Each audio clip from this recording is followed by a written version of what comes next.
Laretas, laretas, laretas, laretas. Estás escoitando Radio Laretas.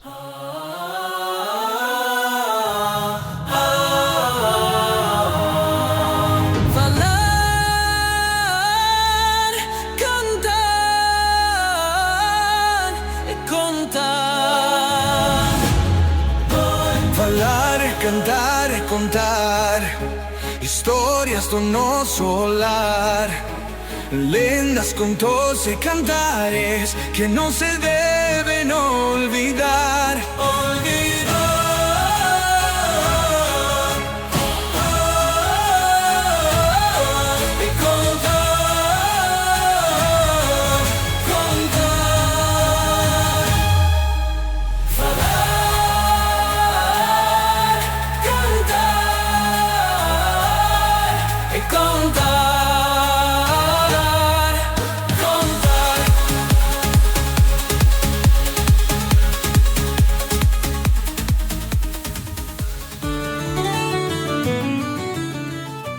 Benvidos ointes intrépidos. Hoxe, en Radio Laretas, mergullámonos na nosa tradición.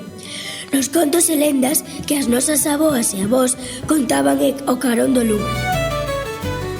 Historias que nos falan de misterios agochados. Preparadevos para redescubrir a alma da nosa terra a través da palabra. Imos alá.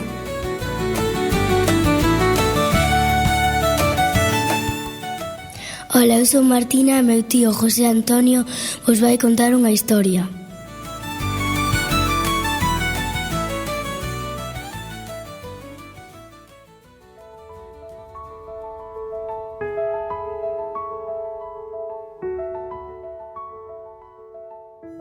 Ola, bos días, chámome José Antonio Mayo, son natural de aquí de Esteiro.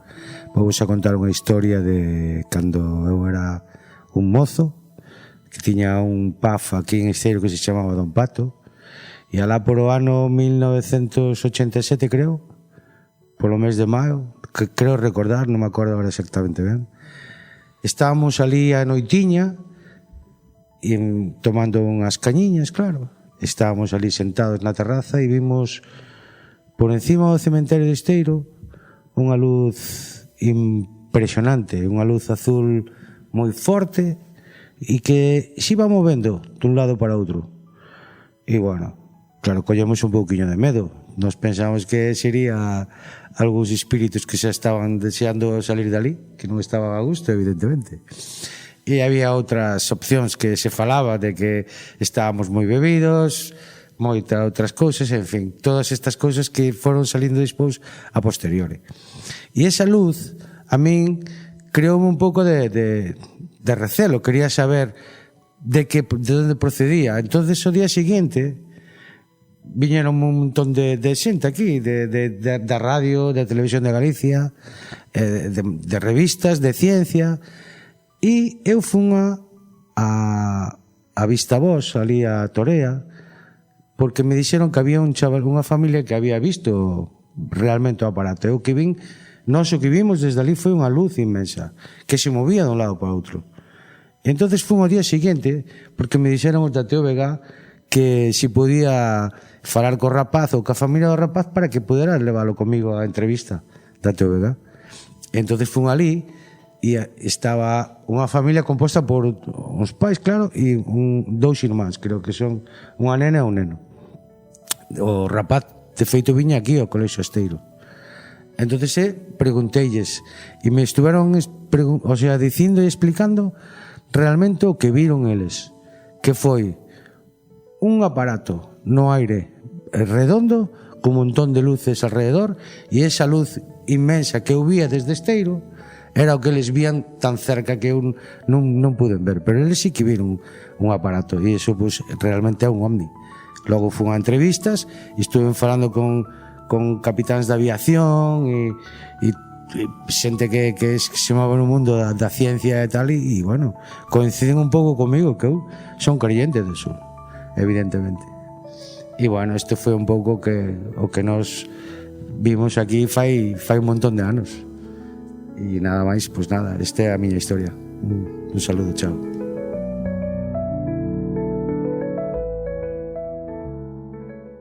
Estás escoitando Radio Laretas.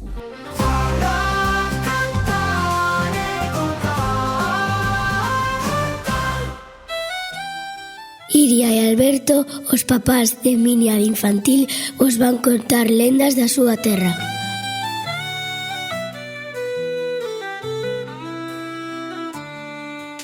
Bos días, eu chamo-me Alberto, son de Torea, aínda que agora vivo en Tal, e veño falar un pouco das lendas e das historias e tradicións que había en Torea, que se conservan aínda. A primeira delas, vou falar dun sitio que é moi conocido en Torea, que se chama a Pedra da Arca. Contan os vellos do lugar e a tradición que ali hai un tesouro enterrado dos mouros. Houve moita xente que intentou escavar ao rededor, pero nunca atoparon nada. Eu penso máis ben que o da arca, que se refire a un enterramento, a unha mámoa que pudo haber ali, pero a tradición di que o tesouro sigue enterrado. Esa é unha delas. Despois, a outra das lendas está relacionada co San Xoán. O San Xoán é un día moi especial, moi máxico. Recórdome sempre que miña avoa dicía que o día de San Xoán pola mañán, cando iñan para traballar no campo, andaban a restreba apañando o centeo e as aveas, que o sol, cando salía por detrás do Pedregal, desde Torea o sol sale de detrás do Pedregal, o sol bailaba polas mañáns. Dicía que subía, baixaba e que facía un baile todas as mañáns de San Xoán. Nesa mesma mañán, a saída do sol tamén, hai unha fonte que se chama a Fonte do Tremo, no lugar de Lestón, e contan que había unha jaliña con pitiños de ouros. Todas as mañas de San Xoán, cando saía o sol, saía a jaliña, pero ninguén a podía ver porque estaba protexida por unha fada. Bueno, cambiando xa de estación, máis ben porque isto coincide co solsticio de verán, pois por solsticio de inverno tamén había outra tradición, coincide co día de Navidad, e consistía na noite boa, na noite de Navidad, botábase na lareira un tronco de carballo a arder. Cando ese tronco estaba medio queimado, sacábase e jardábase. E os días que había temporal ou que había tormenta, volvíase a botar o lume, porque ese fume era máxico e protexía a casa contra os raios.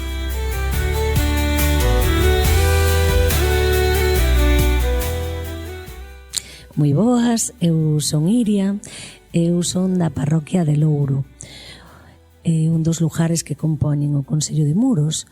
Veño contarvos dúas lendas que hai no meu lugar que fan parte dun sitio espectacular que temos alá, que é o Monte Louro e máis a Lagoa de Xalfas.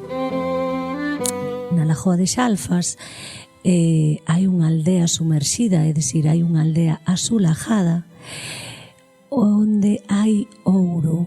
E ademais de haber ouro, hai unha igrexa que nas noites de San Xoán repican as campás desa igrexa. E teme contado miña avoa e máis meu avó que varios anos seguidos no San Xoán escuitaban sempre o repicar das campás. Ao lado da lagoa está o Monte Louro, que é un dos montes máis espectaculares que temos pola zona. O Monte Louro ten uns profundos. Os profundos son unha especie de covas subterráneas que gardan tesouros. Os tesouros dos mouros, pero tamén os tesouros que gardaban os piratas que viñan descansar ali ao Monte Louro cando viñan de saquear todos os lugares, e ali gardaban tamén os tesouros. E contoume meu avó que nas noites de temporal escoítase un boi bruar, un boi que garda un gran cofre con moitísimo ouro, e só se escuita cando hai moito vento e moito temporal. E estas son dúas historias que eu escuitei cando era pequena na casa de meus avós e tamén na casa de moitos veciños e veciñas de Louro.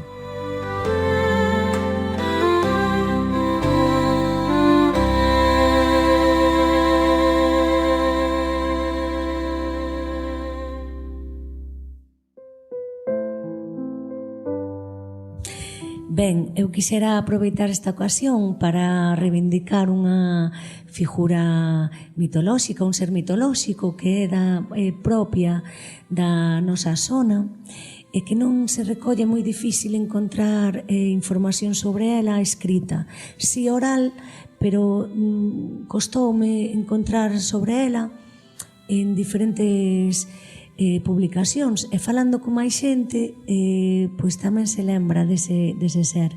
Ese ser chamase a Ramponia. A Ramponia é unha especie de bruxa, unha especie de muller do saco ca que se ameazaba aos rapaces e as rapazas cando eran pequenos, cando non querían facer algo. Entón, vai che vir a Ramponia, come todo, métete na cama, vai vir a Ramponia. De feito, meu pai, de xeito moi cariñoso, chamábanos a Ramponias, non? Cando chegaba a casa. E non sei se vos lembrades algo deste ser mitolóxico. Si, eu en Torea tamén existía, e na Villeira, nesta zona tamén existía, e tamén a Ramponia. Eu asocio máis ben cun home, acompañado dun can, polas noitiñas sempre era, non vayas agora que anda por aí a Ramponia, non vayas a non sei onde que anda a Ramponia, vai para casa que xa é tarde, anda por aí a Ramponia. Sí. Tamén vin que tamén podías unha especie de raposa con can, pero eu son bastante diferentes, non? O que pensa cada un que é, porque non hai nada. Sí, cada lugar terá o seu... Mas non hai nada escrito, cada un ti dinche vai vir a Ramponia, pero ninguén che describe exactamente como é a Ramponia, entonces ti na tua cabeza faz a tua imaxe da Ramponia con aquilo que che dá medo, o home do saco grande, sempre te imaginas algo. Falando outro día con mulleres de tal, tamén lembraban a Ramponia e lembrábana como unha especie de bruxa e meiga. Sí, pero claro, a xente maior, por exemplo, na Villeira, en Louro, en Torea, aínda a xente nova se acorda, pero a xente nova de tal xa ninguén conocía a Ramponia. Tuvo que ser a xente maior a que dixo, sí, cando nós éramos nenos. Pois eu sou maior que vos e non recordo. Aquí falábase de Xacobe e vos ven Xacobe, ou ben Alexandre que vos ven o Alexandre que vos vai. Entonces, hai que comer o caldo, dicía o señor Alexandre. Comíamos todos o caldo, evidentemente, porque poñía unhas caras rarísimas e metíanos medo. Entonces, claro, pero eu nunca oín sí, seguramente cada lugar tería a súa Ramponia, pero chamaríanlle diferente, supoño. A tú era Xacobe, dis? Xacobe, que era un pobre que andaba pedindo por aquí, que andaba cun saco. Entonces, como andaba co saco, Xacobe. Ou Alexandre, que era o señor Alexandre, que era un señor de aquí detrás da costa, que andaba no carro, poñía unhas caras moi raras. Entonces, como caldo que se non... Sempre che dicía tamén o señor, como caldo? E poñía che unhas caras raras, non? Eran cousas de rapaz, cando eu era rapaz, pero claro, teño ahora mismo uns recordos moi vagos. É de meter medo, non? De asustar, sí, como lesionar. Meter medo era constante. De todo. Se ibas por unha corredoira, xa ibas temblando, porque xa había, todo era oscuro, evidentemente. Xa a mesma oscuridade xa era tenebrosa. Solo subir pola grade de Sulleiros para arriba hasta a miña casa xa era... Iba acojonado. A luz eléctrica acabou coa imaginación, Sí, os teléfonos. Total. Cas chamadas, Mira, eu recordo un caso curioso tamén que me contaban ali, que... Bueno, foi meu tío e os seus compañeros xa fai moitos anos, aínda non había luz, claro. Tamén en Torea é outra lenda que conta que polo río abaixo baixaban 7 caixas de mortos. Entonces era o que che metían moito medo con ir ao río, porque que vían sempre baixar as caixas polo río abaixo. E bueno, a xente ten eso moi interiorizado. Entre Lestón e Pando está o río. Pois unha noite, os de Lestón querían ir a foliada a Pando, xa a noitiña, e chegaron a cerca do río e vían luces. Estaban todos xuntos e vían luces, as luces reais, se encendían, apajaban. colleron tanto medo que marcharon e foron dar a volta por San Xián, por arriba, foron lonxe para dar a volta. E que era? O día seguinte, cando foi de día, resulta que queimaran unhas toxeiras e co vento, claro, cando sopraba o vento víase as ascuas, sin día apajaban, pero o medo foi tanto que marcharon fixeron kilómetros por non pasar por ali. Ahora vedes a por que me refiero, que as cousas van salindo sobre os efectos naturales que se van producir. Sí, como... Queimas, ruidos de vento, ruidos do mar, todo eso. Eu creo que procede de aí todo estas visións que tiñan os nosos ancestros. É que ahora mismo non temos nós, evidentemente, pero con nós nas redes sociales e esas cosas. Antes era diferente. Sí, é que a maioría das tradicións e das lendas están relacionadas ou coa naturaleza ou cos astros, ou cas fases da luna, todo eso é o propio entroido vai relacionado ca luna. As fechas son por a luna, non polo calendario que seguimos hoxe. Todo está relacionado. E tamén aproveito para reivindicar outra muller de Louro, tamén é unha lenda, é unha mulleriña que se chamaba Pepiña de Rutense, que ninguén acorda, todo mundo se di que é velliña, pero que ninguén se acorda, pero sí que quedan os restos, porque era unha ermitaña que tiña ovellas no Calvario de Louro, e aínda queda a cabaña de pedra con ca súa ventaniña e todo. E a muller chamábase Pepiña de Rutense. Tamén quería reivindicala como unha figura tamén lendaria.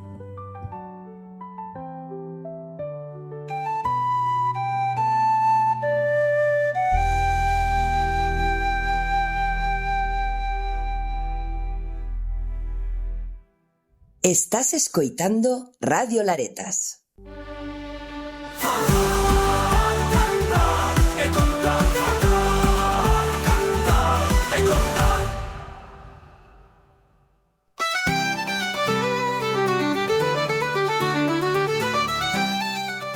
Ahora, Laura, a nai de Aloia, de infantil, nos vai contar unha lenda.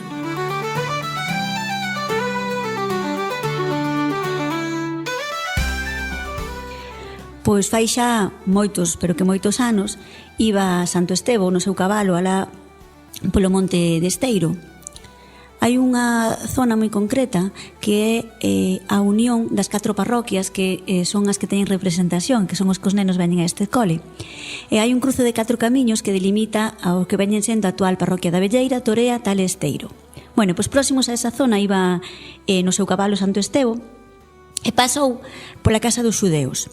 A casa dos xudeos é unha pedra ou un grupo de pedras que aínda hoxe están aí no monte de Esteiro e que fan como unha especie de cova. Son unhas pedras que están como en forma triangular e ti podes pasar por debaixo delas. Bueno, pois cando iba o santo co seu cabalo por ali cabalgando, foi atacado polos xudeos. Entón, como cabe toda lógica, ele apurrou un pouquiño o seu cabalo e pois saíron a maior velocidade. E entón, despois de un cacho cabalgando así como moi rápido, porque claro, tiñan medo a ser perseguidos polos xudeos, pois o que fixo foi que subeu a Pedra Borrateira. A Pedra Borrateira é unha laxa que ten así como unha forma moi plana. Pero que pasou? Que o cabalo, ao saltar en riba da pedra, resbalou. E caeron ao chan tanto o cabalo como o santo. O santo iba con moito medo de que seguían, se os xudíos veñían ou non detrás deles. Entón, o que fixo? Unha vez que caeu o chan, caeu el, caeu o cabalo, caeu o bastón que el levaba, el caeu de xeonllos. Entón aproveitou, colleu moito impulso, fixo moita forza e dou un brinco tan grande que chegou ao lugar de Priege na parroquia da Velleira. E conta a lenda que ali donde el caeu foi donde construíron a actual igrexa.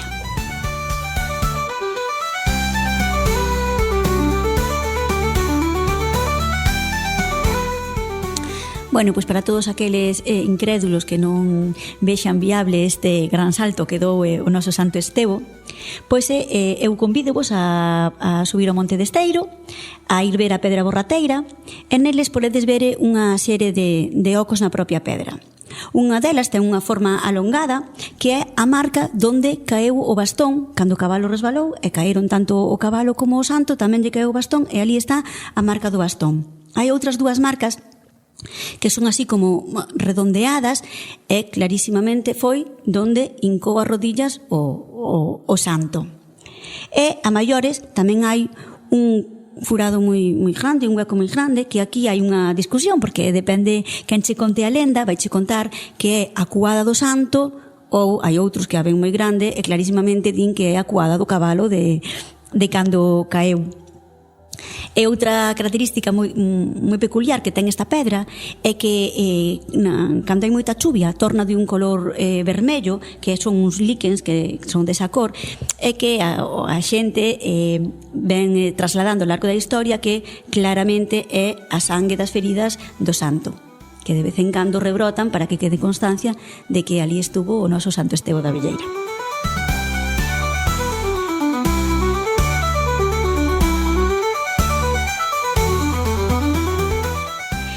Bueno, eu quería comentar que hai unha historiadora de Esteiro, María Aurora Lestón Mallo, que recolleu esta historia na súa obra El altar rupestre de a Pedra da Pía, e foi cando a loia me trouxo, pois, digamos, a encomenda de buscar lendas, pois un pouco, aparte de falar cos meus veciños, pois aproveitei que había esta historia e leína. María Aurora fala de que ela considera que a lenda esta é un pouco pois para cristianizar e darlle forma a un rito que había nesa pedra, que consistía en que cando a xente quería un cambio de tempo iba a pedra e batía nela os paus. Ela di que neste proceso de cristianización que se recolle tras da costa unha copla que di así: non lle deades máis paus a esa laxa borrateira que é o santiño Estevo da Velleira.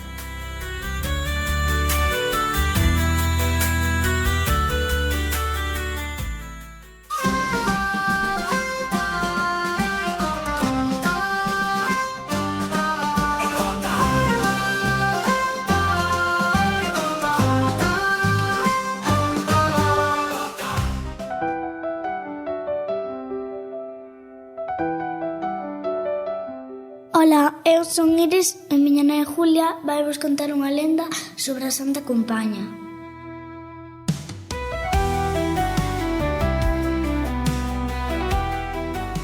Ola, bos días, eu aquí viña a contar a lenda da Santa Compaña. É unha lenda que é de sempre, de fai moitos anos atrás, e, bueno, todo o mundo nas súas parroquias teñen as diferentes variantes da lenda da Santa Compaña. E, bueno, a Santa Compaña era unha imagen que portaba unhas candeas e unhas cadeas que arrastraban, e que era unha imagen como dun espírito, porque nunca tiña nin unha cara, non tiña ollos, nin boca, nin nada, e viña a anunciar a morte dun ser querido, dun ser próximo, un veciño, e viña en forma de eso, dunha imaxen que levaba unha capucha, ben era blanca ou negra, decían que se era negra e viña anunciando a morte dun familiar que fora maior, e se era blanca que viña anunciando a morte dun neno. Eso todo o mundo sentía, falabanlle, comentaban, bueno, era un pouco, creo, que ese medo que nos metían, que nos iban infundando. Tamén é verdad que daquela non había nin tele, nin luces, nin nada, e iso tamén implicaba que ese medo aumentara e que nos víamos un pouco máis, bueno, asustados por eses motivos. E nada, é verdad que depende na parroquia que estés, cada un, pois, esa imaxen imaginaba de diferentes formas.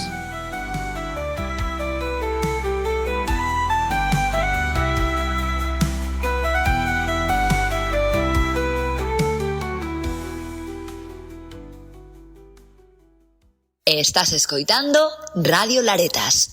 Falar, cantar e contar historias do noso lar, lendas, contos e cantares que non se deben olvidar.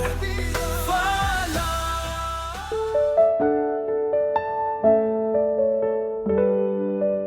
Ola, eu son Mariña e hoxe meu pai vai vos contar unha lenda chamada A confianza leva no inglés. Espero que vos guste.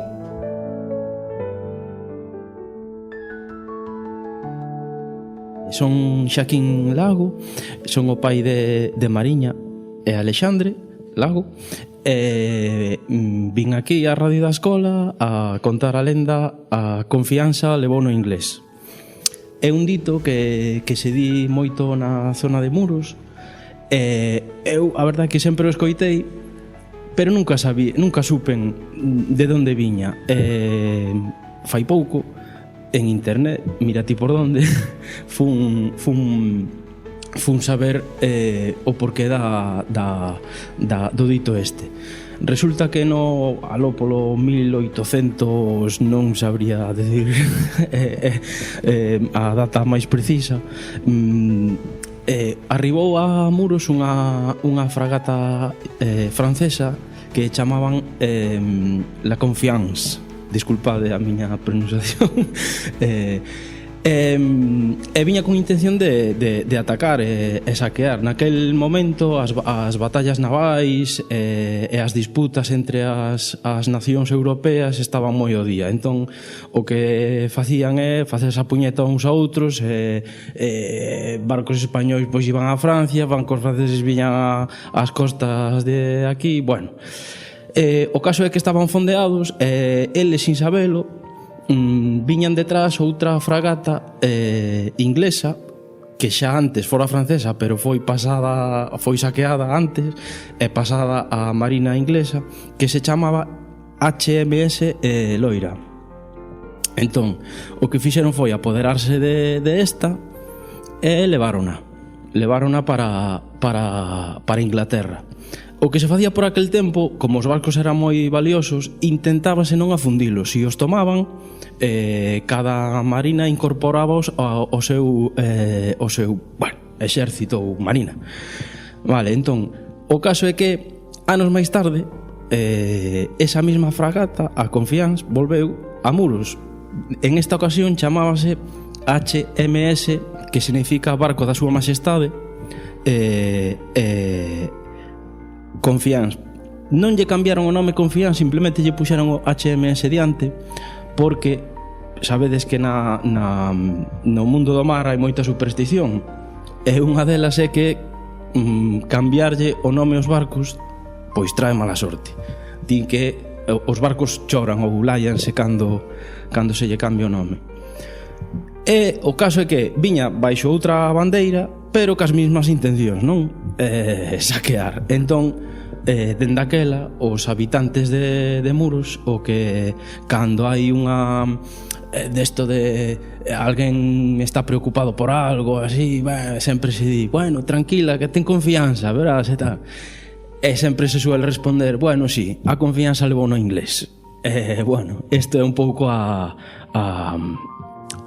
o dito que vos quería contar.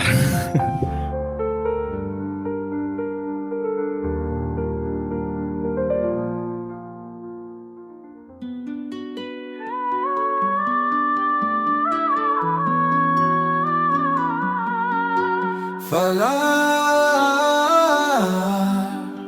cantar e contar.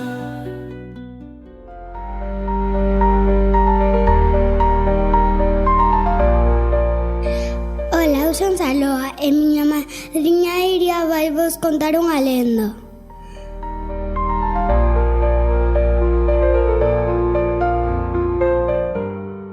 Cóntase que hai moitos séculos os pescadores que vivían con moito medo en Muros polos perigos do mar. A miúdo, na ría, instalaban tormentas repentinas e moitos homes non regresaban das súas tarefas diarias. A dor das familias daquela época, porque tiñan que sustentarse de vivir do mar, estaba moi preocupados todo o mundo. Un día, despois dunha terrible tormenta, un mozo pescador chamado Martiño foi arrastrado da costa. Mentres ía á deriva, viu unha luz brillante nunha rocha no medio do mar, Cando se achegou, descubriu unha figura femenina que sostiña unha capa branca e que parecía protexelo das ondas. A muller faloulle suavemente, asegurándolle que o guiaría de volta á praia san e salvo. Seguindo esa luz e co corazón cheo de esperanza, Martiño conseguiu voltar á costa san e salvo. Contoulle aos outros pescadores o seu encontro milagroso, que descubrira unha figura que era a que el describeu como a Virxe María. Decidiron entón construir unha capela na súa honra, a que chamaron a Virxe do Camiño, para protexer a todos os mariñeiros que saíran ao mar. A capela converteuse nun lugar de peregrinación para os habitantes de Muros e das localidades próximas, donde, entón, a Virxe do Camiño é considerada a patroa da vila e un símbolo de conexión entre a fe e o mar.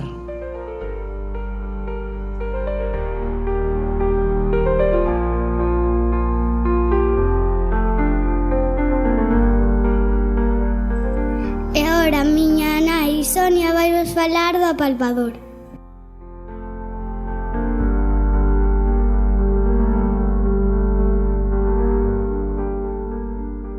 Conta a leyenda que en Nochebuena o apalpador abandona as montañas para baixar hasta as aldeas e entrar sigilosamente nas habitacións dos nenos. O seu obxectivo é palpar as súas barrigas e mirar se comeron o suficiente durante o todo o ano e deixar un puñediño de castañas para que non pasen fame. Ademais, se foron bons durante o ano, tamén lle deixa algún agasallo. Esta historia ven desde Lugo, do Courel, e o apalpador era un home, era de profesión carbonero, que vivía nas montañas e baixaba o día de Nochebuena para palpar as barrigas dos nenos.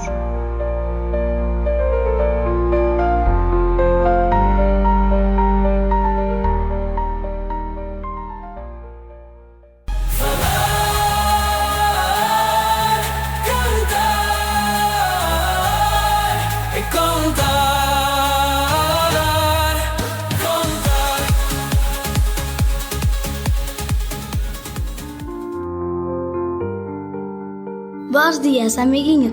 Eu son Clara. Eu son Valeria. E hoxe temos con nós as nosas aboas, a miña aboa Carmucha e a miña aboa Carmela. Carmela, Carmucha, podedes nos dicir quen vos contaba a vos estas historias tan chulas? Carmela, Carmucha, cando que irades.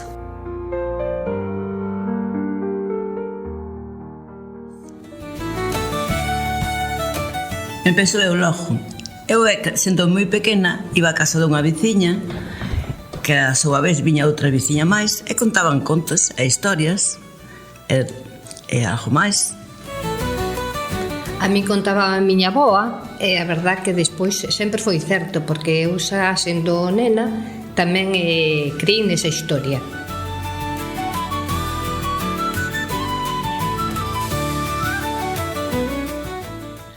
Pois daquela, cando íbamos a casa da Camuñana, que naquel momento era a miña veciña, pois viña tamén outra que chamaba Amparo, que contaba que o seu neno non creía nos Reis Magos, porque a ela nunca lle traían nada. Entón, que dixo, mamá, eu quero ver os Reis Magos, porque a mí nunca me traen nada, inda que somos proviños non me traen nada, pois se lle traen a todos. E dices, bueno, neno, vamos a dormir. Que non quero ver os Reis Magos. Isto estaba sendo as 12 da noite e sinteu unhas pisadas dun cabalo. Troc, cloc, cloc. Ai, velos aí veñen, mamaíña, vou dormir. Efectivamente, o rapaz quedou a dormir. E entón, ao día seguinte, topouse con un prato cheo de caramelos e un xoguetiño. Ai, mamá, que ilusión, trouxeronme cousas. Mi madre, vale. Entón, na casa dun veciño, pois trouxeranlle un rapaciño. Entón, claro, daquela, o médico do pobo, que chamaban do Ricardo Tobío, iba a cabalo. Entón, claro, pois, colorín colorado, este conto xa está rematado. E así foi a miña historia daquel tempo, que eu, sendo pequena, pois ilusionábame calquer cousa que me contara. E así foi.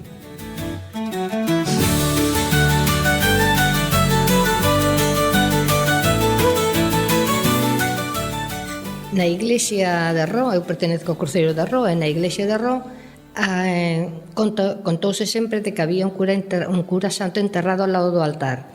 Entonces, desde moi pequena, eu oía a xente, viña xente á iglesia a deitarse ao lado, encima da pedra do cura santo. Dicíase que tiña o aire, era máis ben viñan nenos, viña xente maior, pero viñan moitos nenos que non comían, que estaban maliños e tal.